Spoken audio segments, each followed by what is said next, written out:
mystery and horror, the air itself is filled with monsters. Children of the night, what music they make.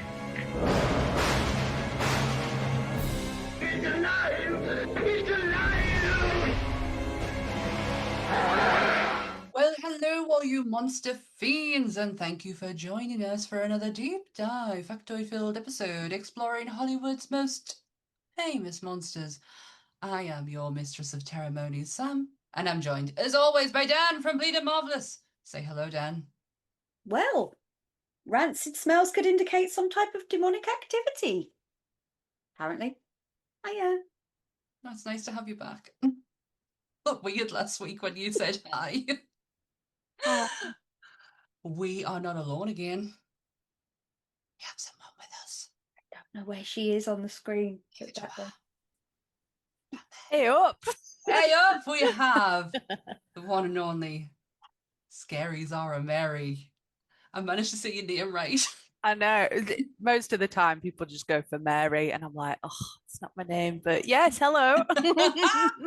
Oh, you may know Zara from TikTok, Instagram, Reach Scary podcast. Yay! Everywhere. And we love it. FYP. Yes. And we love the fact that she's here. And she's glowing. Very green. I love I'm it, like though. Mr. Burns in that episode, aren't I? The Where radiation. yeah. I bring you love. I feel like I walk like Mr. Burns now. Yeah. Well, we're not here to talk about The Simpsons today. Hi, everyone. Welcome to a brand new episode of the Monsters Up North podcast. We're back to normal scheduling. And as promised 2 weeks ago, we're doing not just one, not just two, not just three, 4 fucking movies. So it's going to be fun. So I'm going to do the disclaimer and then we're going to crack on open The Conjuring. So, everything discussed in today's episode is our opinions and is our opinions alone. And if you'd like to discuss anything from today's episode, please come and join us on our socials. Or you can join us in the comment section where we can have an open discussion. But what we won't have is anyone coming for us and telling us our opinions are wrong. Because we can all agree to disagree in fandom. So, let's keep it fun. Keep it kind. And keep the toxic behaviour out of nerdism. Don't be a dick. Just don't bother. Nah. Don't do it. Oh, No. I promised I would never do that again. Sorry. I'll go back. Don't do it. Get me I was Johnny. going to say, my Yorkshire accent's much better than my... Oh my god. My London. funniest moment when Zara was on last time when she said snoresberries. Snosberry. Snowberry. That was so funny. I tell this then I'm going down Ginnell. I can only do my father-in-law's name. Tony. Tony. Tony. Right. Nick it or The- a Ginnell. That's one for the Yorkshire people there. Oh. Carry on. Well, The Conjuring, 2013. The Mhm. Conjuring 2, 2016.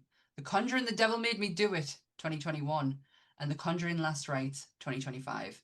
This core series follows paranormal investigators Ed and Lorraine Warren as they battle the forces of evil. Directed originally by James Wan, and then the project was taken over by Michael Chavez. Starring Patrick Wilson and Vera Farmiga as Ed and Lorraine Warren. Tonight, Monsters Up North brings you The Conjuring movies. Couldn't do a tagline because every single tagline was the forces of evil are back again. The Warrens are back again. Once again, the Warrens come back to face the forces of evil. It's the last time the Warrens are coming to face the forces of evil. I was like, I cannot use that tag. I normally use a tagline to end things, and I couldn't. So, couldn't do it. Are the Warrens coming? So they here? Apparently so. I want the motherfuckers out of my head. I would like to say the screenplay and initial idea was by the two Hayes brothers. Now, I tried to Yes. look into whether I'm related, spelt the same way, but they are Hamitic Jews apparently, or there's some kind of like very religious Jews. And as far as I'm aware, we don't have Jewish in my family. I'm an Irish Hayes. I was So going to say you're Irish. chances are we're not, but you know, it's just very rare that I find somebody that's so involved in such a huge thing that has my same surname. So I was like, oh, I'll see. But there's not a lot about them. They're very private people, which is pretty cool for them. So good luck to them.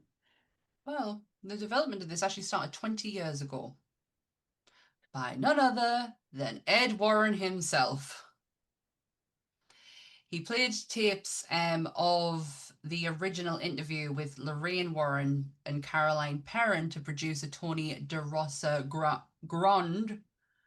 And he then took the tapes and it kind of just spiraled from there to where they ended up in the hands of James Wan. And we get the first movie, The Conjuring, which is centering around the Perrin family. What's your take on that one? Because I think as a starter movie to introduce us, I think it was good because it was more suspense than it is horror. That's just my opinion. I feel it's more suspenseful than it is horror movie. But what's your take on that one? I think there's some really good horror moments in it though. I think you're right. There is a lot of suspense in there. And I think it was probably created with the intention of it becoming a franchise. We see that as like Patrick Wilson is obviously involved in Insidious as well. And I think that's another film that started with the intention of it becoming more than just putting out a great film.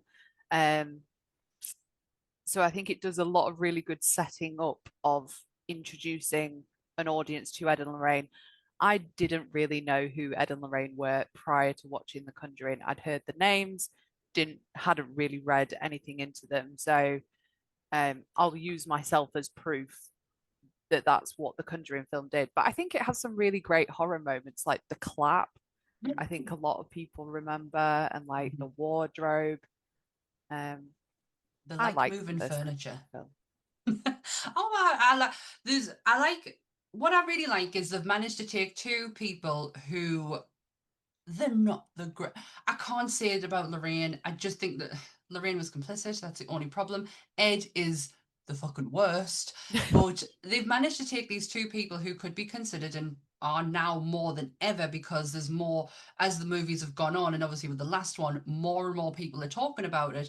They've made them into lovable characters. I cannot be mad at Vera Farmiga and Patrick Wilson for doing this and they managed to separate the two.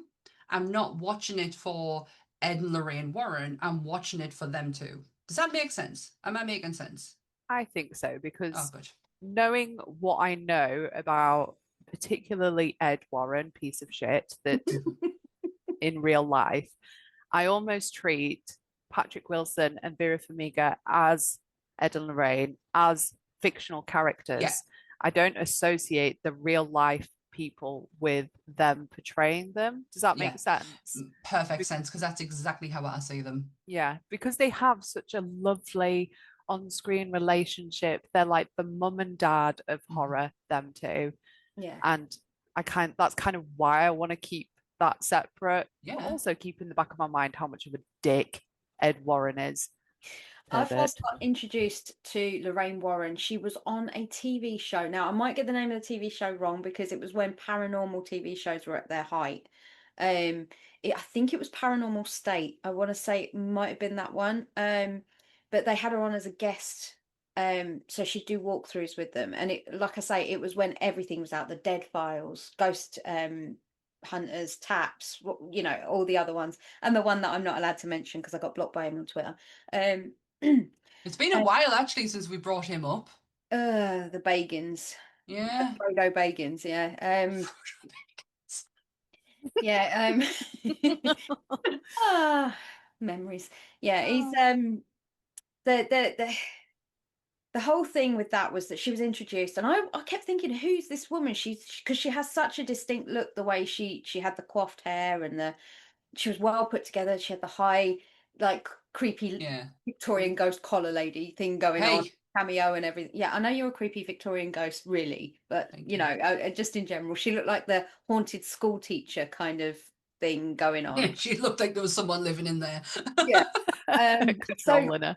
I then went out and bought a book called The Demonologist. I didn't know it was Ed Warren's book. I had no idea, right? So I bought it and I was reading it on the plane. Must have looked like a nut job. So I was reading it on the plane when I went to America about 15 years ago. And the shit in that book, I want to tell you, that man lies. Allegedly, no, my arse. The stuff that they talk about in that book, that he says things have happened. The laws of gravity completely, I can't see how any of that's happened. I'm a realist, as some people might know. I need to I'm a tangible person. I need to see it, feel it, know it, then it's real. I'm science first. So his book is absolutely crazy. And then as the first movie come out and I started listening to podcasts, and you start getting into the true crime thing, like I think everybody really got into true crime over COVID. So all these like podcasts were covering the Warrens and like the true stories behind the Warrens, and you got to know this was 2 movies. I think we were 2 movies in at that point, and we were like, Jesus Christ, is he really that bad? And then all my friends that work in paranormal research, I've got a lovely friend called Steve Santini. He holds the Guinness World Record for escapologists, like escaping some of the most craziest things in the world. And he vehemently hates the Warrens. He hates what they've done for the paranormal community. I used to get in a lot of debates with him about, like, tell me why you hate them, and he'd go off on a tangent. But yeah, so it opened my eyes to that whole new side of it. So when, like, the 2 movies in, I enjoyed the first 2, even though the second one is a massive lend. It's huge. It's I like this, honestly. Out of all of them, I think the second one is probably my favorite. I'd go with that, yeah. I grew up in Middlesex. I'm from the same borough. Literally, I was born and bred in Middlesex. I'm from the same borough as Enfield in that, and I would never have said in a million years as well that Janet was an American girl playing a British kid. She did absolutely fantastic with that accent. But there was things that took me out of it when I went back and watched it for this that I'd never noticed before, like the mum's accent. What the hell was that? I was going to ask you about that, because we did 28 Years Later recently, and we were talking about the Northeast accent and how that gets trounced a lot, because there was the canoe program on ITV with the man in the canoe. The accent, pet. And I was just thinking to myself, did you feel like that when you watched it? Because it's so similar to your real life accent. The mum's accent was terrible. I don't know. For me, having a more extreme version of the way I speak, like when I'm with my family from London, I mean, I am from there, but when I'm talking to my dad and things like that, my accent gets quite heavy. Yeah. When I'm with my mum, it's as it is now. When I'm comfortable with people, as it is now. But then I have my posh work voice as well, which is quite well spoken. But yeah, it was really hard to listen to, because I'd never realised, like, I've seen the second one probably the most out of all of the films. I would say the second one, because it was like a urban legendy type story for us when I was growing up, because the Enfield haunting was like the picture of Janet, and it's something tangible you found in the library. You could go and have a look at it when we were growing up. It's like, oh, have you seen this? And it was sort of one of those big talking points. So when that, I know we skipped past the first one, and we will go back. I will go back to it. When that came out, and I was just like, oh, I'm really, really, really like intrigued that they're going to do this one. I didn't notice her accent, and now I do notice it. It just kept pulling me out of it. It just kept pulling me out of it this time. So I was thinking about you when I was watching. I was like, I wonder if she's like pulling at her hair while she's listening to these accents. With the first one, it starts in 1970, so that's where we first meet the Warrens. And if I remember rightly, are we introduced to Annabelle in this one? Yeah, she's at the very, very beginning of this one, because I know in the universe that she goes on to have her own film, and that's when you see what Ed and Lorraine actually used to do prior to them being paranormal demonologist researchers, whatever the hell they were claimed. They used to be people who he could draw. Yeah, they were artists. The pair of them were So he used artist. to draw. He used to draw the house, make it look spooky. Lorraine would knock on the door and say, "Oh, look, I've had a vision of your house," and flog these shitty paintings of Ed's. As it was a whole smoke and mirrors thing. So they based their whole career on fraudulence, allegedly. It's not a legend, it's fucking true. Yeah, the one thing about Annabelle, and I know Annabelle doesn't play a huge part in these movies, and she comes in the last one like for a second. I hate the design. I absolutely despise the design of Annabelle. If you wanted, they went out of their way to make the doll look creepy. The Yeah. creepiest thing about the Annabelle doll is it's a Raggedy Ann doll. That is fucking terrifying on its own. You didn't need to make it look scary. And what really bothered us was the eyebrows. They were mine back in the day. Bitch stole my look. Skinny 90s brows, yeah. I can show you pictures of how bad my eyebrows looked back in 2016. They looked 10 times worse than them, and I was like, oh my god, the bitch stole my look. I just wish they kept it to the actual, and maybe it's a copyright thing, but to have it as an actual doll, that's like what, like with Robert the doll. He's more scary because of how he looks. He just looks like a regular doll, and you hear all these stories about him, like, fuck, keep away from that doll. But this one, no, didn't like it. Um, in this one, we go with the Perrin family. Now, not unlike the Smurl family, these guys were heavily involved in this film. I believe Caroline is actually in it. Oh. I think she's in the auditorium. Yes, she is, if I remember rightly. She's like she's cameo. If you know what she looks like, you'll see her. But I didn't. She's a haunting woman. That's very polite. She's a haunting woman. And Lorraine was still alive at this point. Ed perished well before these films. Zara, you look like you're having a rave. I have no idea what is going on with my video. Yeah, maybe I'm being haunted. Jesus Christ. Maybe it's Ed trying to communicate. Mate, don't worry. Mine does it. It's that my wires are a bit funny and sometimes mine can flash. I'm gonna turn my camera off and then turn it back on and see if it does anything. You continue. I'll fanny around in the background. Having a disco. You really Yeah, are. I mean, the parents, there was a lot of them. What was there, 5 kids and 2 adults? 5 daughters, yeah. Yeah, so there was Joey King was in this one, wasn't she? She was the girl that ended up playing Gypsy Rose Blanchard in the oh, hello. She played Gypsy Rose Blanchard in the Did she? The Gift, I think it was called, with one of the Arquette, Patricia. Yeah. So there was that. And then there was quite a lot of girls that I'd seen in other things. So to be honest, there was in the people that they picked for these movies all look the fucking same. Yes, yeah, 100%. They did a good job with the casting of the mum though, because she is. I like her, Lily Taylor. When I first saw her she was in A Haunting, wasn't she, with Liam Neeson? Yeah. And that's the one that they ended up parodying. Hey! Sheback! I exorcise the demons. House is clean. Yeah. Yeah, we're just talking about the casting of Lily as the mum. Well, I first saw her in A Haunting with Liam Neeson, which they parodied in Scary Movie. But also she was in Hemlock Grove, which is a TV show people don't talk about much for some reason, and I don't know why. Because it wasn't good.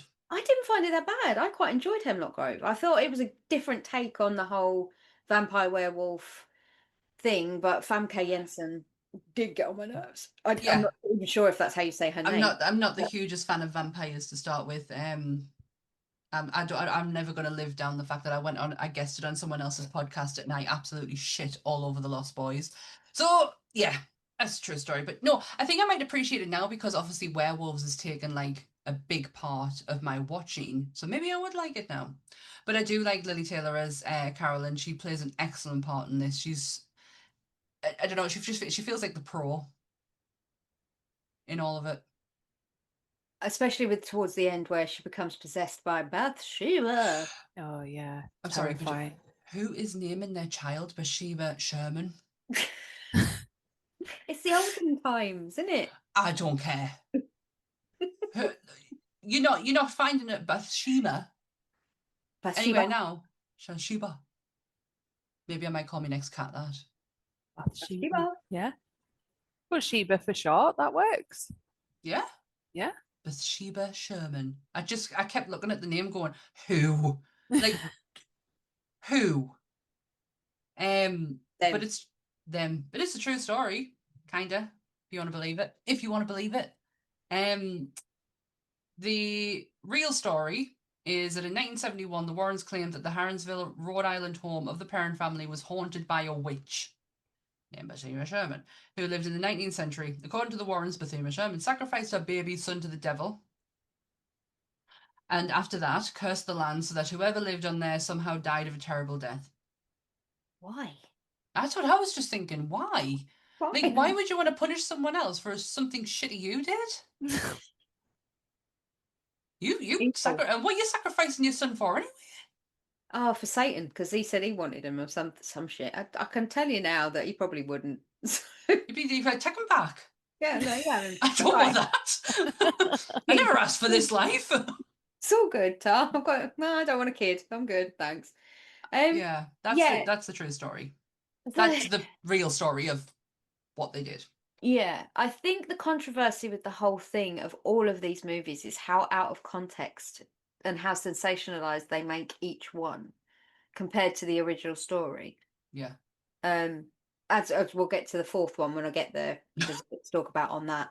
But yeah, it's I find this one interesting because they got the dynamic right, and you could see this is where you start to see that Ed and Lorraine care about the family, and it's not just about the making of the money or the they make such a point about that we're doing this because we care about people and not for the actual real reason was that they literally just wanted to make coin. That's all that it was.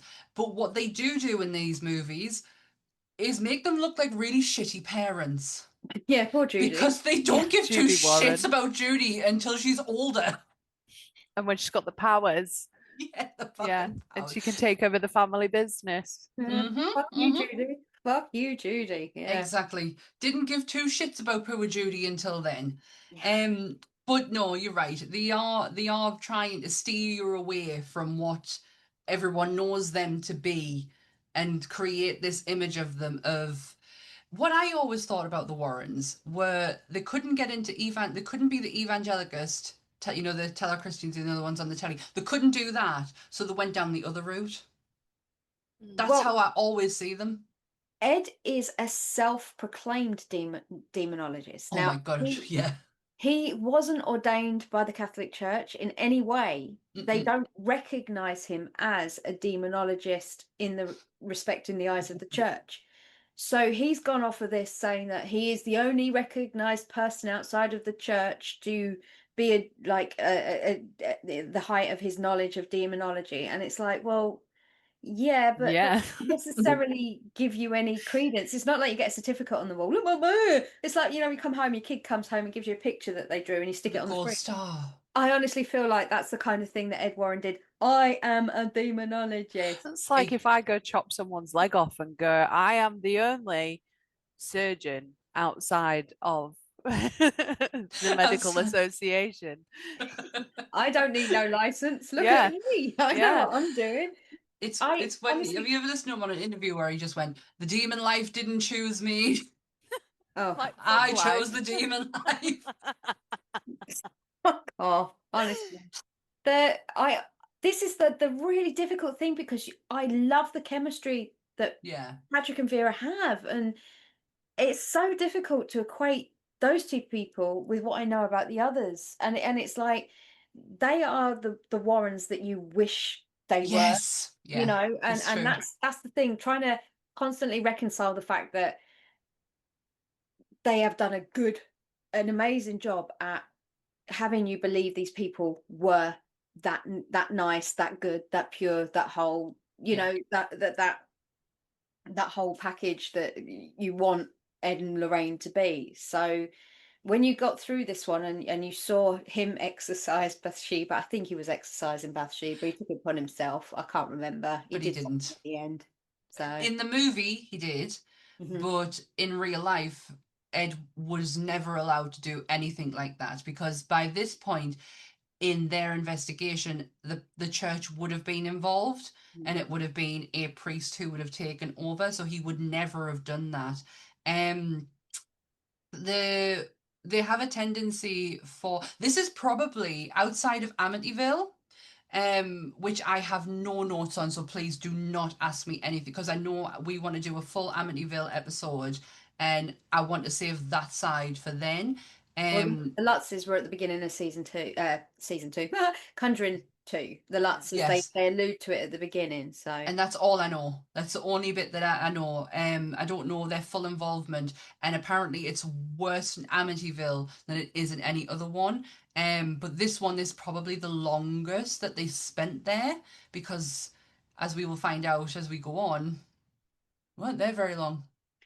The Perrin house as well is actually going up for auction on Halloween. Oh, you know who's going to buy that.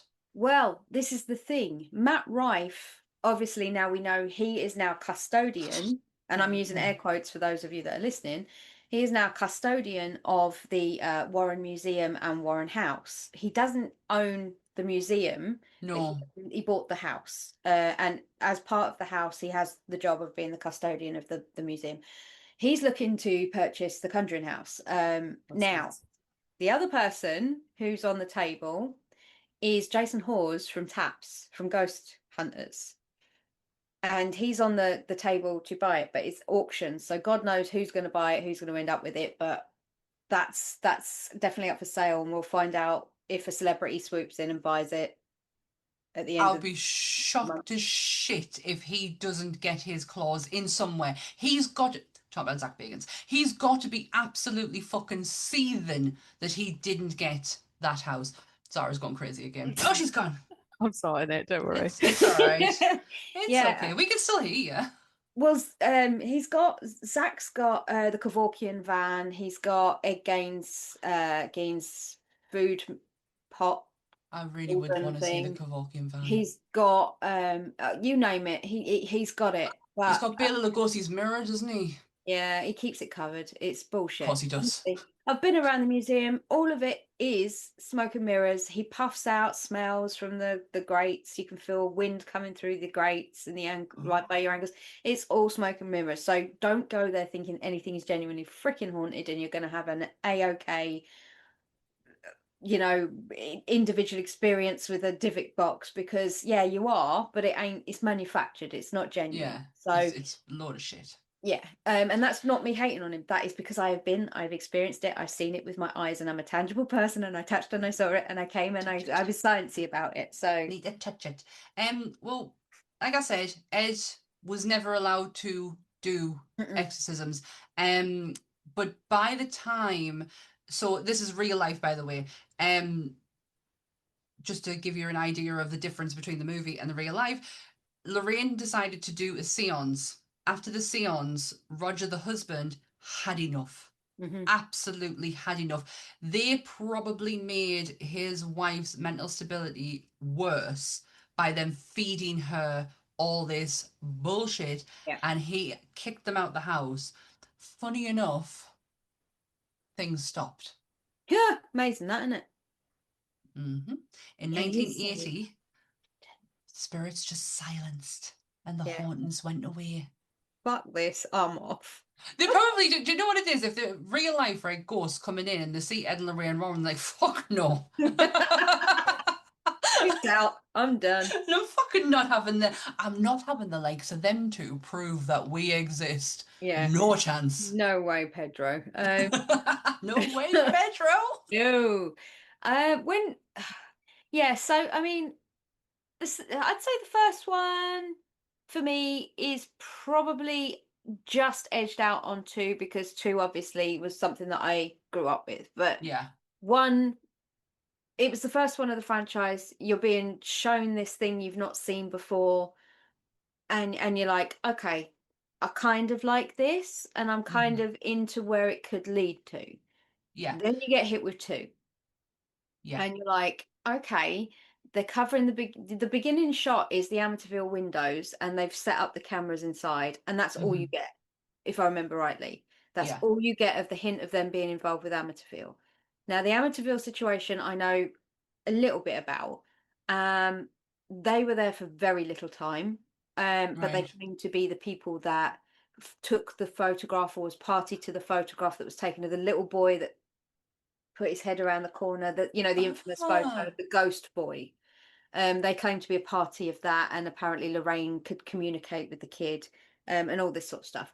They made the situation a lot worse, and there's hints that they pissed off George lots. There's lots, because there's obviously two movies. There's the Josh Brolin's dad, James Brolin version, and then there is the Ryan Reynolds and Her from Home and Away's version. I know who you mean. George. She was in Grey's Anatomy, wasn't she? Melissa George, I think it is. Yeah, it is. Yeah, so there's that version, and neither, if I remember rightly, in neither of those do they mention the Warrens in those movies. So no, they don't, because why would you? Yeah. Why would you? Funny. Yeah, so the so the second one is Enfield, Conjuring 2. Yeah. And that's the Hodgsons. There we go, got there in the end. Now, bearing in mind that first movie was a budget of 20 million, but it took 320 million, the first movie. The second movie had a budget of 40 million and took 321 million. So it beat the first movie by 1 whole million. I can't get my head around that. I mean, that's... Do you not think because we didn't know what we were expecting with the first one, maybe? Yeah, I mean, that's a sensation. You're almost in early Marvel territory there, like with just an original movie. Like, I say original, but you know what I mean, like not based off of, other than a true story. It didn't have a lot of provenance unless you were in that world. So when the second one came out, I was so intrigued. I was like, this is going to be ace. This is what I've grown up with. And then there was all the Valak interaction, and I was just like, okay, so you're gearing this up for some other avenue. Like, the first one was gearing you up for Annabelle. This one gears you up for the Nun. I feel that was... I actually really like it. I like the fact that I love Valak. As like a horror icon. I think Valak is like aesthetically very pleasing. The only issue I had with the Nun is I couldn't see it. It was too dark in the cinema, and I couldn't make anything out. And I was like, "Oh, this is great. It's just a lot of shadow work. I have no idea what's going on." But I genuinely like that aspect of it. What I find hilarious is when he's painting the picture of Valak, and I'm like, no one would paint that picture. Not even if you said that you imagined this in your head. You're not putting that on paper. You wouldn't put it on the wall either, would you? What are you decorating your house with that for? That's coming from like a group of people who love spooky shit. Yeah. I had the privilege of going to Horror Made here when they did it at Warner Brothers Studios in LA, and we did the very last one that they had, and that had the Conjuring house walkthrough, and it literally was the Warren's house, and you walked through it, and then you saw like the odd bits, and the last bit on the tour was the Valak painting, and then the hands coming out from behind it, and someone legging it at you with the painting, you know, that whole bit, that bit, and I, from what I remember, we all just burst out laughing because we're not exactly the most serious people. But so I can't look at that bit seriously. I get what they were trying to do, and I'm sure it worked for some people, but it kind of pushed it into ridiculous for me. Because, like you say, why the fuck would you have that on your wall? Poor Judy. Again, really bad parenting. Yeah. Not thinking of Judy's feelings. Like, that would have scared me half to death as a kid. Not for me. My God. No, fucking terrible parents. In this second one... Yeah? They piss off and leave Judy at home? Again. There's three demon ghost type things. There's the Crooked Man, there is Bill, and then there's Valak. So who out of those three would you say was the most sinister? like out of the three of them, or the one, Zara, that you would hate out of the three to come in contact with? Balak for Definitely. me. Yeah, I think personally, I find, I mean, we've talked about The Exorcist extensively. I find anything, any sort of religious iconography or theming really, really terrifying. And nuns freak me out a bit. I remember a nun coming to my primary school and giving a talk. And because I don't think I'm neurotypical, I had to make a really conscious effort to concentrate on what the nun was talking to us about. So I think I was like, really interesting, not religious in the slightest. And the nun came up to me afterwards and said, you were really interested in everything I had to say, and I think one day you'd make a really good nun, and like gave me a leaflet and stuff. And just that conversation shit me up with nuns for the rest of my life. Like, was she a Carmelite nun, or was she like a penguin Habit nun? Habit nun. Yeah. Full habit nun. Oh, So and when you're a little kid at primary school, like that as a looming presence inviting you into their fold, I was like, no, My grandmother would have shit rainbows if a nun came up and said that to me, because she was a Roman Catholic. Like, so she would have absolutely shit rainbows. I am the kind of person who, if I listen to something long enough, say for example, you're watching a documentary on a cult. By the time the documentary's finished, it's not a cult to me. It's something that I am actually, I'm like, oh, of course, like it's a worrying feeling that if someone from Scientology grabbed me on the street, I'd become a Scientologist. I am I so wouldn't let you. I am so it's a good thing to have good people around us, because I am so naive that I'd be like, oh yeah, like it's a worry that I haven't actually joined one already. Like, so I probably would come and on if one sat and talked to us for long enough. I'd be like, yeah, it sounds like a great idea. So in this movie, the biggest question that comes out of the second one is, do you guys think that Janet was faking it? The original Janet. Yes. What? Yeah. I do. I do. I really think, like, look at it. It's 1970s London. It's a shit time. And I think money might have been slightly tight, and whispers get put into people's ears, and ideas get formed, and a certain paranormal investigating team comes knocking on your door and makes it a little bit possible for you. That's just my opinion. But they weren't the only paranormal investigating team to be there.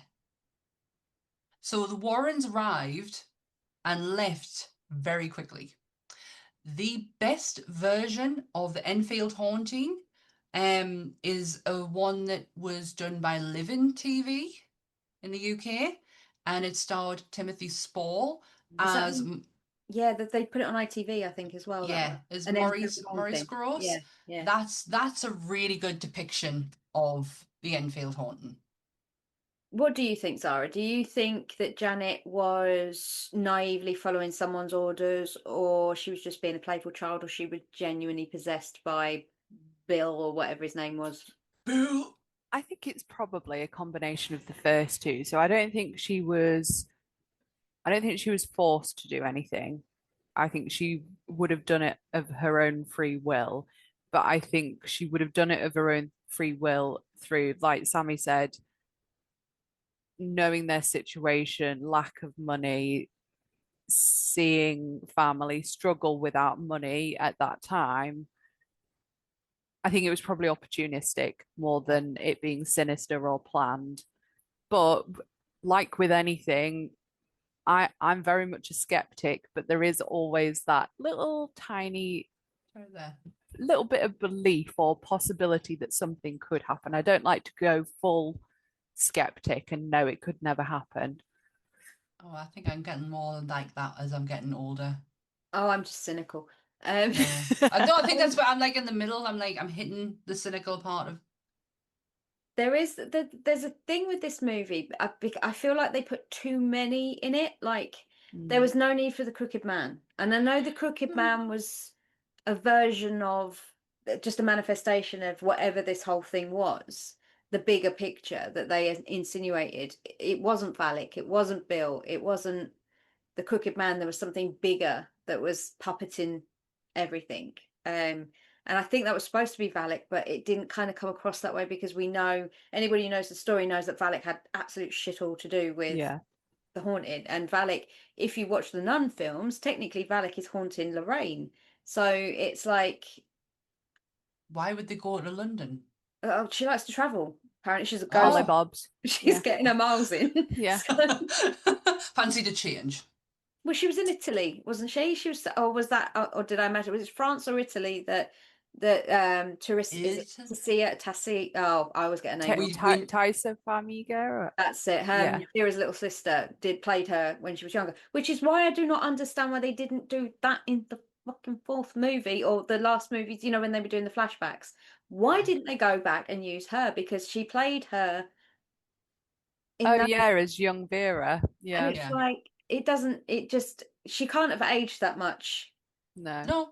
She hasn't. So I thought that was a poor choice in the fourth one to not get her, unless she obviously turned around and went, "No, sod you, I'm not doing this." Yeah. But I don't know how I feel technically about the second one as a whole, because it got so much coverage in the UK, and it's the first time that I don't mean the first time, but for it to be a UK centered story in a Hollywood blockbuster featuring Hollywood people, I was quite intrigued about how they handled it. And yeah, they handled it really well. I think they showed a different side to it, which was far more sensationalized than what actually happened. Hugely.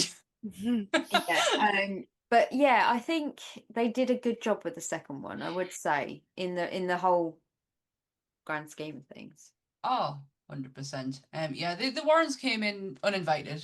They weren't invited there because, like I say, there was a lot of paranormal people there. One of them being Guy Leon Playfair. He was one of the paranormal investigators who kind of broke the story about the Warrens and this being a hoax. Because it was Ed Warren who came up to him afterwards and went, "You could make a lot of money off this case." And he wasn't in it for the money. He was in it to prove that paranormal, experience existed. So it started to lay the groundwork for people to realize what kind of people the Warrens actually were. I say the Warrens, and I say that very loosely because I really do think, from what I've read, and I have the great podcast, Last Podcast on the Left did a great 3-part series on it, and Lorraine just comes across as incredibly naive. What's the word I'm looking for? She was just complicit. Like, she just it, yeah. 100%. Yeah. She just went along with it. Ed said this would be a good idea. She was madly in love with them. They've been together for since she was 15. No, she wasn't fit. She's not the 15-year-old. No. She was of age. It's the other one who wasn't. The "Come little children, now take you away." On to 3, shall we? Oh, good God, okay. The devil made Arnie Johnson do it, apparently. I watched the documentary for this again the other night. The documentary is way more interesting than the movie. I couldn't bring myself to watch the film. I couldn't do it. I really couldn't. What is it about the third one for both of you that make you go, Shit. No, I can't say that. I haven't got people who say things like that. I don't know if I can put my finger. I mean, first of all, the amount of times I've fallen asleep watching The Devil Made Me Do It, it has the same effect on me as the Black Phone. If I need a really good night's sleep, I'll put one of those 2 films on and done. I am gone. I don't think I like the setting of the third one. It feels like sweaty and sticky and a bit grimy and gross, and I don't know if that's Michael Chavez's influence or I don't know what it is. It the just cinematography doesn't do changes, anything. doesn't it? Yeah. From the first and the second one, the cinematography, the first and second one, you can tell they're part of the same world. Yeah. Especially the color palettes that he used. You've got a lot of browns and a lot of neutrals in the first one, and then you got a lot of blues and greens in the second one, and they kind of complement each other. They kind of follow on from each other. But this one is it's murky and it's messy and it does. And you are right. It's got that sweaty kind of feeling to it. Yeah. Ugh. Do you think that's got a lot to do with the subplot of the John Noble character and his daughter, who was sacrificing Arnie because she promised a soul to whoever she was promising souls to?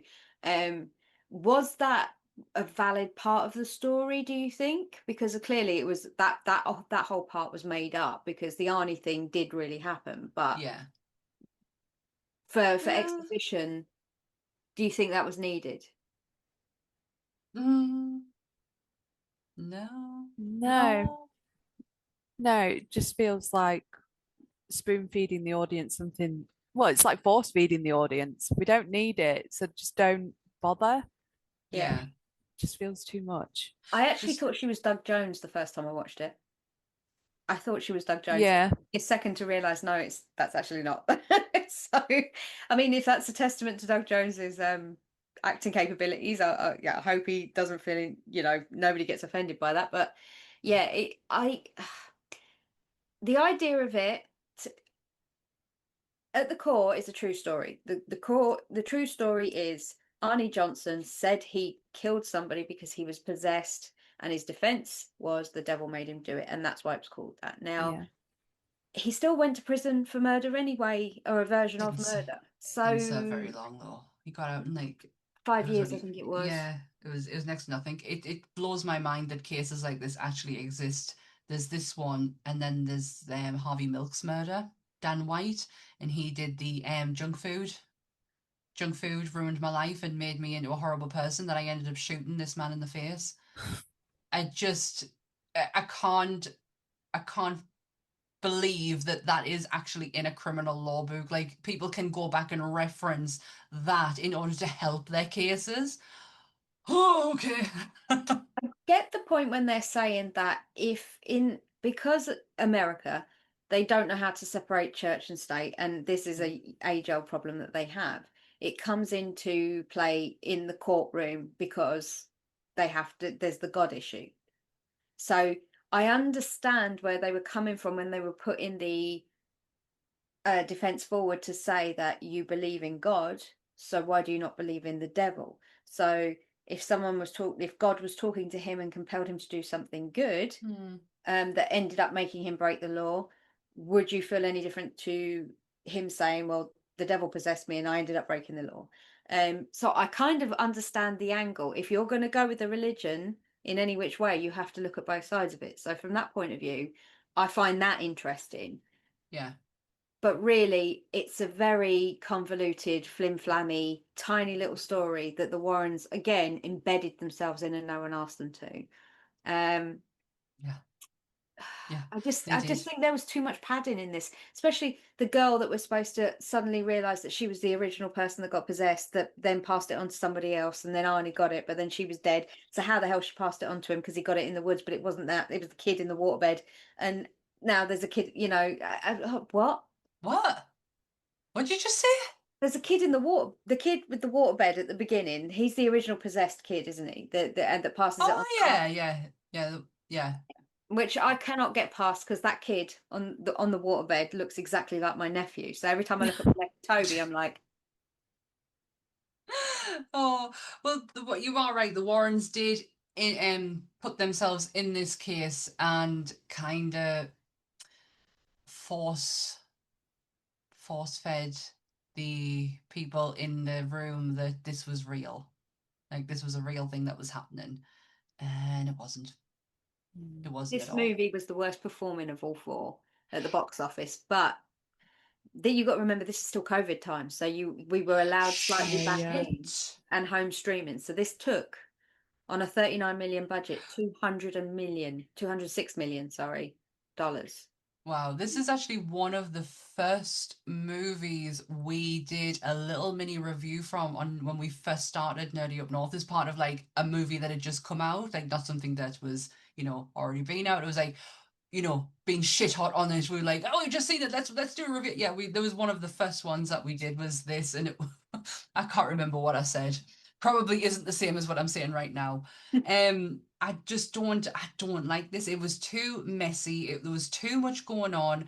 I know too much of the real story to where I'm like, no, no, thank you. But the documentary that's on Netflix that centers around, you get to speak to the young kid, who's not a young kid anymore, he's a fully grown adult. David, he's there, he explains, and it's really clever how they do it, because they start off by talking to David and he tells you the story, and it is very much the Conjuring 3 until you get to, well, here's the actual truth.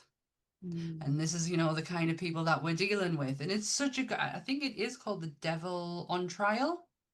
Still on Netflix now. Oh, I've seen that advertised. I didn't realize that's what that was. So I'm going to watch that. I think they've changed the picture now to have Ed and Lorraine Warren on it, but it didn't initially. So you might not have known that it had anything to do with the Warrens whatsoever. Yeah. Because when I went on it the other day, I was like, clever. Because I think Netflix have Conjuring 1 and 2. Yeah, they do. 3's on Amazon for purchase. Why? Why would you not go for the third one as well? Like, let's have the set. It's just that whole thing, isn't it, with distribution with James Wan with the atomic monster and stuff like that. I forget this isn't James Wan, you can tell. It all goes to the highest bidder, doesn't it? Who bids the most for the item, and to piss Netflix off, Bezos will go, yeah, all right, we'll pay a couple of million for that. They can get sodded, so they can't have them. You gotta love the fact. I mean, Jeff Bezos is not the greatest person in the world. You gotta love the fact that he's just got wads of cash, and it's just like, yeah, fucking have it. I'll have that one. Yeah, Let's take it. Hey, Netflix got Mike Flanagan. Let's take him. We'll take him, and we'll just chuck more money at him. When we go on to this fourth one, I'm going to be completely honest with you. I hated it. I know hate is a strong word. I can change it to dislike if people will feel more comfortable with that. But what the hell was the point in it? Right? You go. Well, it was family, Dan. I couldn't give a monkeys. I do not care that much about the Warrens that I want to know that much about them, because we've established them for 3 fucking movies before, and then we're getting even more. But then all I got out of this movie was, now I'm kind of calling it out in one way, but I'm not. The mirror, when the mirror spins, right? All it gave to me was Evil Dead vibes. You know, that really rickety kind of, the way that Ted and Sam and all those guys, where is Ash? It just had that kind of same ridiculous comedic kind of level of animation, or I can't put my finger on it. But I get what you mean. As soon as I watched it, I was like, that's just like Evil Dead for some reason. I don't know why. And that's where my brain went, and I couldn't get past it. Then I was like, it already lost me for 45 minutes to an hour talking about 2 people getting engaged. Wonderful. And then the movie that finally gave a shit about Judy. And I couldn't give a shit either at that point. And then the mirror. I mean, yes, okay, you get flirtations with this family, the Smurls, but again, I didn't care about anybody. There was no. They were concentrating on weird things in this film for me. It didn't. They kept planting the seed that we were going to lose Ed. All the way through the film. With his heart problem. Yeah. Just to say, if anyone who's listening, watching, if you haven't seen The Conjuring 4, we're going to talk about it, so spoilers going forward. This one's set in 1986, so we end in 1986. And apparently it's the last case they ever did. It is, because nobody wanted them, because nobody trusted them after this. This is another case of where they were not invited. And to be honest, the production company, in the first movie, the parents are very aware and are involved in this. And bearing in mind, Lorraine Warren is still alive, so she's very involved in it too. This one, they didn't do that. The Smells have very little of their say in this movie. But so do the Warrens. They sat down with what's left of the Warrens family, and they said, we're going to do a more grounded version. We want to talk about the family. We want to, we want to be respectful. We want to bring all this stuff. So they had a sit down meeting with Judy, with some of the other family members that actually owned the house at the time. I think John Zaffis was one of them, and like another guy who is the grandchild of the Warrens. And they had this massive chat around the table, and they went away and they were like, right, okay, well, this is what they're going to do in the movie. This is how they're going to portray everything. Well, they completely wrote out 5 family members that were even sat around the chair. Around the table, John Zaffis, who had his own TV show called The Haunted Collector, which was all based on the fact that he was then running the museum for the Warrens. He was completely discounted, and Judy was made as the only grandchild, or like they missed out so many family members. They took out so much information to do with the family's backstory, which they promised they would put in, and they just pissed all over the family. Even the family put out like a statement saying, this isn't what we agreed to, this isn't what we asked, what they told us they were going to do, what we wanted to see for this last movie. This wasn't it. So well, I got my facts wrong a little bit. The Warrens were very much wanted here because they were actually asked by the Smell family to come. Because at the time, when this is all going on, these activities are happening, nobody's really paying attention to them until they contact, what's it called? The New England Paranormal Society or something like that. Society for Psychic Research. I just think Ghostbusters, sorry. Who are you going to call? The Warrens!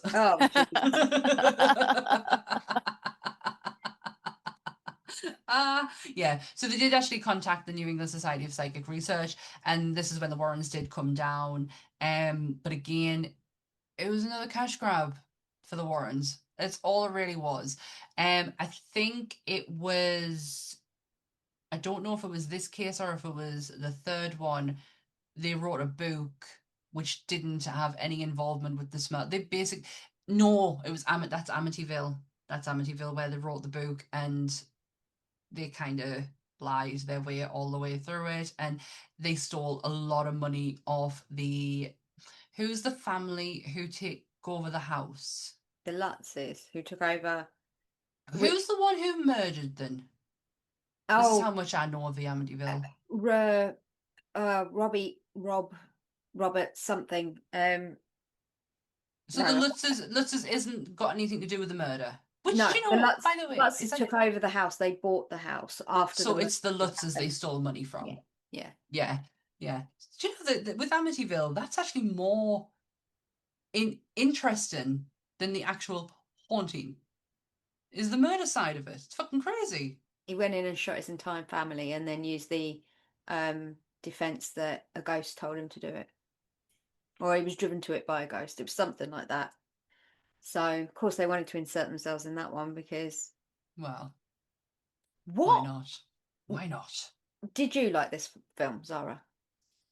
I did. I think I'm very wary of how I speak about this film for a few different reasons. So I was really lucky to be able to go to the screening in London, and I'm always very aware going to an event that having that experience probably puts quite a good shine on the film. Mm-hmm. So it's probably naturally going to feel like a better film because you've had a great experience beforehand. So I've always got that in the back of my mind. After 3, I was totally ready for this entire franchise to be put to bed. Mm-hmm. I'm not a fan of Michael Chavez as a director as a whole, given he's done 3 and 4 in this franchise. He did The Nun 2, he did La Llorona as well. Oh, I think The Nun 2 is awful. I absolutely hated it, whereas I love Balak and I really enjoy The Nun 1. So I don't rate him as a director. I loved the amount of heart that this film had. the family element, the kind of obvious handing off to Judy, the fact that she's actually got an active part in this story. Thank God, finally. That's Judy. I know, Judy Warren. And I had a personal interest in the film as well because the little girl who plays Shannon Smurl is from my hometown. So she's called Molly Cartwright. She's a fantastic actress. She lives in Penistone. And I got to have a really great conversation with her about how the film was made. So again, that naturally put quite a positive sheen on it for me. I think if they'd have involved the family more and we had a bit more, just any kind of like backstory or any kind of more of a relationship with the Smurls like we did with the parents, I think it would have been a completely different film for me. I just feel like they focused on the wrong part. It was like so little. It felt like a love letter to Judy, which is fine. Yes, because she needed it. Yeah, and again, I don't doubt that she did, but I feel like they dropped the ball. They sacrificed one for the other, and like the core of it was that this was supposed to be the case that ended all cases. And I think where 3 and 4 are really similar, again, both directed by Michael Chavez, not to continue to shit on the man, but 3 100% moved away from that haunted house aspect that worked brilliantly in 1 and 2. 4 should 100% have been back to its roots of a haunted house story, just a really great ghost haunted house story or entity or whatever you want to call it.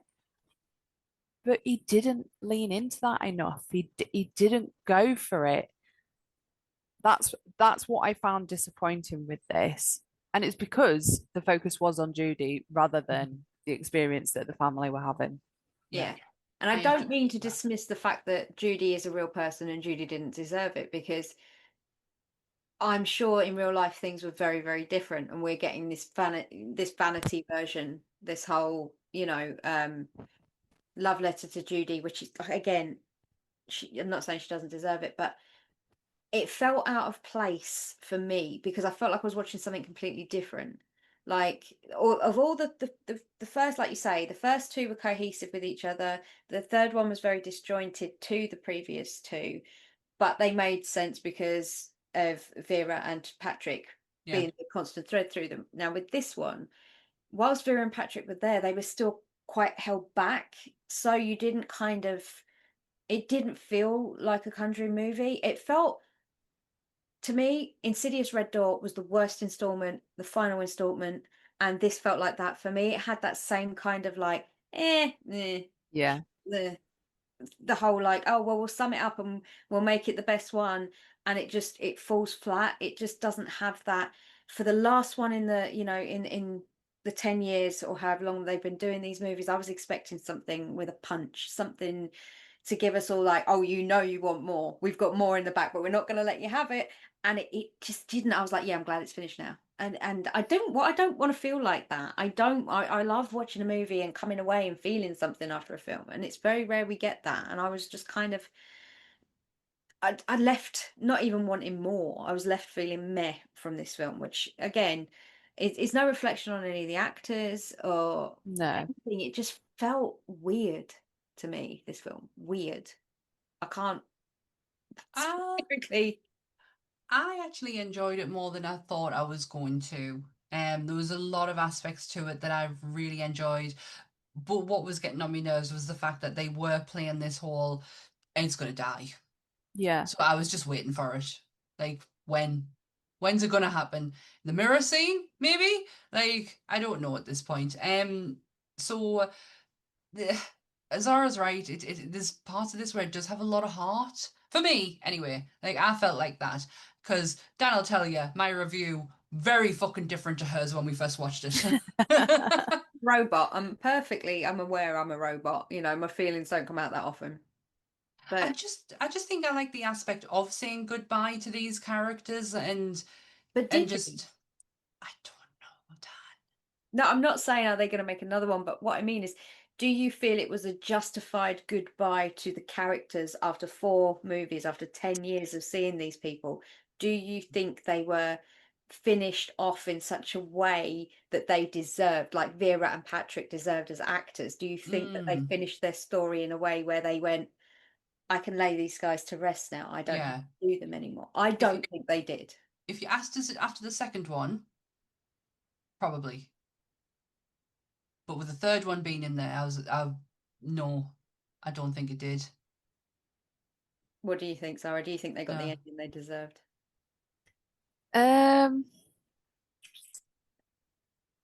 Probably not, because it wasn't big enough on in terms of this, the stakes weren't high enough. Yeah. I think that was the problem. The stakes weren't high enough. The peril wasn't there against them both to feel like, whew, we've closed that chapter. And I think, alluding to what Sammy was saying, is probably because of that third film that's in there. Like, we've come off the back of a really shit film. So anything with the fourth film would have probably felt better than that third one. And that's probably why I view it a little bit more positively. Yeah. If you were to take that third film out, I don't think it would have been enough to fully close the chapter on Ed and Lorraine. I liked the fact that we started the film with how Judy was born and how this haunted spinny mirror comes about, which, FYI, I fucking hated the mirror as well, and I fucking hated the giant Annabelle, who had nothing to do with the rest of the film. Nothing. Not a goddamn thing. But if your grandma, as a, whatever she haven't done, a communion, if your grandma at your communion is giving you a giant mirror, you really want to question, and especially one as gaudy as that, you really want to question your relationship with your grandma. Yeah. Do you want to, like, what do you actually think of me? Because that mirror was gaudy as shit. It was not built for a teenager. Like, you could tell the clear dynamic between the two sisters. One was very girly and one was quite tomboyish. And a mirror of that does not fit in their world. Yeah, I mean, if my grandmother, I'd be shocked as shit if my grandmother died. Like, she's been dead for like nearly 20 odd years. But if my grandmother got me something like that, now, yes. Me as a kid, fuck no. If it doesn't have Ghostbusters on it, I don't want it. Yeah, I don't know. It's one of those movies where maybe if I watched it again, like I say, I only seen it once. If I went back and watched it again, there might be parts I might appreciate and I might change my mind. As with every movie, on a first watch, first impressions, I hated many movies on my first watch, and then they've become to be some of my favorite films of all time. You know, I might have been too young to actually get them when I watched them, or I just wasn't as invested as I could be, because with a lot of films, the temptation to pick up your telephone is there because we all doom scroll and we all get a bit bored, and you just go, and I have to start. I've learned to start putting my phone far away now when I'm having to focus on something. So luckily, when you go to the cinema, you don't want to be that person that's sitting there doom scrolling. Do not be that person. So I think being able to sit and watch it maybe at home and have a proper like viewing of it, it might change my mind, but I'm still on the fence. I'm the complete opposite to you. So on first watch, everything's amazing. It's so good. I really enjoyed that. And it's not until I either talk it through with you or I watch it again and I'll go, don't know if I actually like that. Or if I don't understand a film, then I talk it through with you. And then I'm like, oh, okay, yeah, I did actually like that. Yeah, my first watch is a lot of shapes and colours. We've learnt that through this podcast. I don't take a lot in on first viewing. Late Night with the Devil is a fucking clear example of that. I missed a whole plot point. Well, this movie was the most successful financially so far, and it's still climbing. They had the largest budget for this film as well. The budget for this was 50 million. Oh, where did they put it? In the mirror. I think so. That bloody spinny CGI crap. Yeah. The TikToks that have come out of that are hilarious, man. As of 2 weeks ago, The box office was at 332 million. Yeah, huge. And Fucking so hell. that would have gone up by, I think, at least another 100 million by now after 2 weeks. So you're talking for the 4 core movies as a whole, the combined budget was 149 million, right? The box office alone, and like I say, not accounting for up the last 2 weeks, is over $1.1 billion. Insane. For movies. I mean, billion. And then taking into account the fact that you've had Annabelle spin-off of this and the Nun movies spin-off of this. And La Llorona. Yeah, the universe. huge. So you've got at least another four movies plus, because I think there's Annabelle coming home. Yeah, creations and all that shite. Yeah. So you're at a point where you're probably at the 1.5 billion to, possibly easing up to $2 billion. You're in Marvel territory there. You're from 4 movies loosely based off of some stories that happened to potentially 2 people who completely lied about their entire life, but have made an entire career off it, which is insane, because if they were alive now, I wonder how much of that percentage. Oh, fine. They would, Ed would have created a contract that saw him and Lorraine totally and utterly fine, and he would have been fine. Fine well, and that oh shit, I genuinely thought my cat was there and he was not. Magic. My chair's haunted. My chair's haunted. Sorry, I lost my train of thought there. Anyways, Ed's a dick. Yeah, I like I say, I think these 4 movies are so disjointed as a series for me. Like you say, I think it is the fact that the directorial change in the middle, it just gives the whole thing a shift. Yeah, not a good way. And I thought if with 4 they had an opportunity to finish it and bring it off and bring it back to the first and just make the whole thing cohesive and make 3 an anomaly that you could do with or don't do, and that's where I felt it was going to go, and it just didn't get there for me. But just because I don't necessarily enjoy something doesn't mean that anybody else should. And in my reviews being dick in the end of, at the end of the day, I always encourage people to go and watch it and make their own up, because at the end of the day, I'm just some woman waffling on a podcast. Who gives a monkey's what I've got to say, honestly. But nobody should hold weight in my opinion. No, mine. I picked Club Dread as one of our movies, so I'm never going to be able to live that down. You're the one who puts that on yourself even worse. So, oh, should never have done it. Dan, yeah, did you get any 1-star reviews? I did, yeah. I've got a Rotten Tomatoes splat from Wesley Morris, who's one of the professional reviewers. Oh, he's professional. Oh yeah. Every hand that reaches into a wardrobe, every nervous trip into that basement just gets on your nerves. Satan needs to get over himself. Which one was that for? That's for the first one. Oh, right, okay. Yeah, so he was not happy. No. This second one was only given half a star from Letterboxd. The reviewer's name was Where's Drax? Great name, by the way. I remember the best part about The Exorcist was when the priests believed in Jesus really hard and the mean monster went away. I'm glad James Wan understood what made The Exorcist so good when he set out to remake it 7 times. Plus, it's so nice to see upstanding people like the Warrens finally getting the recognition they deserve. Just think of how many demons there would be running around if not for the 2 of them. And Jesus. Oh, gold star for Drax. That is my favourite review. Oh.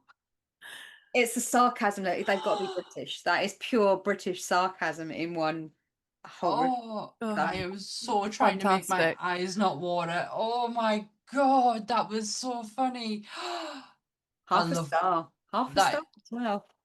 That is probably that is better than the bleeding marvelous review that was done for Club Dread. Look, I'm not riding no penny farthing, so let's just put it that way. Penny farthings, you dick.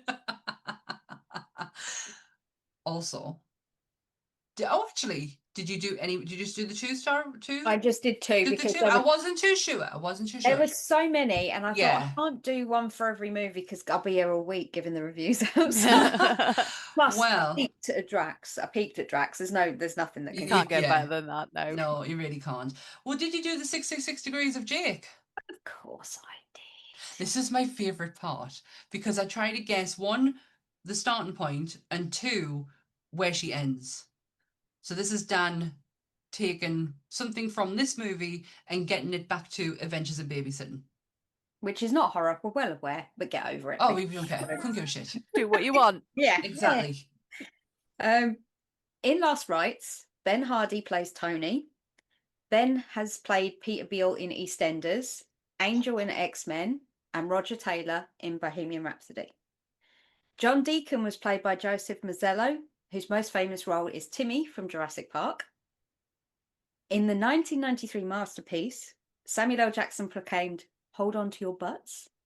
In 1988's Coming to America, he also famously proclaimed, "Anybody move, I'll blow your fucking head off." Samuel starred next to Chris Rock in the worst entry into the Saunaverse, Spiral, from the Book of Saw. Chris played Rufus in 1999's now finally liberated from the greasy paws of the Weinsteins' Dogma. Yay!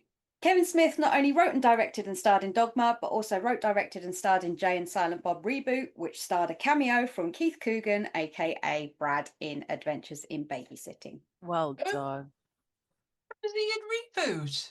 Yeah, he actually comes out and has a chat with them. Like they're at a Comic-Con and he comes out. Yeah. They're going to see Holden, weren't they? So Uh-huh. he's at the convention. Okay, didn't know that. Yeah, Did not know that. He plays himself as well. So I'm so glad you mentioned Dogma in there as well, and Oh, yeah. it's free. we get it back. And We it's got on at the cinema, isn't it? Yeah, we get to Yes. watch it again. Yes. Oh, the Weinsteins can go to fucking hell. Oh, that was fun. Oh, man. I've got one question to ask, and then I will promise I will leave it. Zara, Okay. if you became a ghost, what kind of ghost would you be? Would you be a gothic floaty dress ghost? Would you be a sheet over the head with two cutouts, which you did very well, by the way, with Rose? Or would you be one of the really noisy whaley ghosts? Oh, I don't think I'd be a noisy whaley ghost. I think I would like to think I would be a crimson peaky woman in black, ethereal, haunting, Victorian style, yeah, ghost.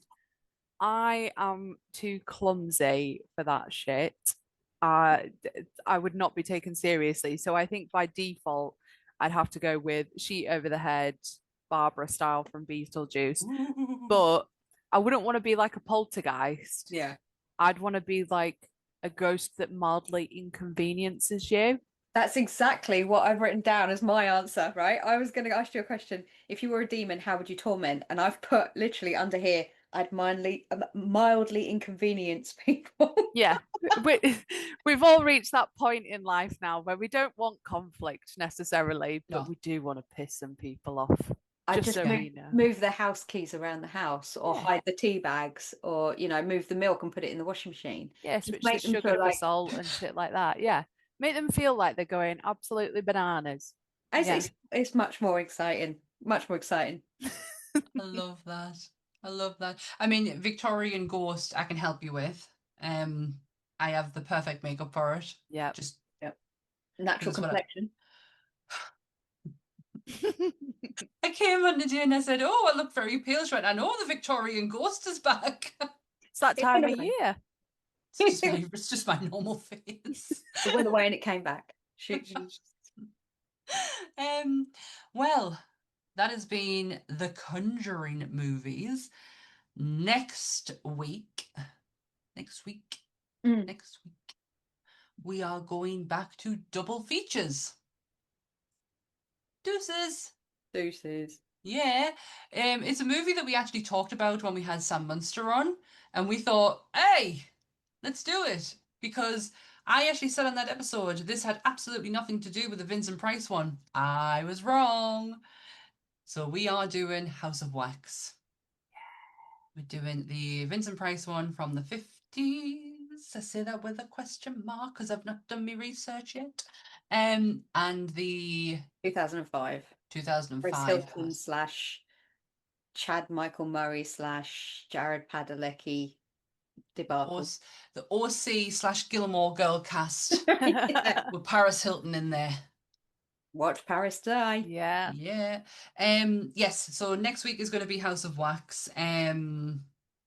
Zara, have you got anything you want to tell the masses? What are you doing? Where can they find you? Oh, I pop up everywhere, me. You It's can.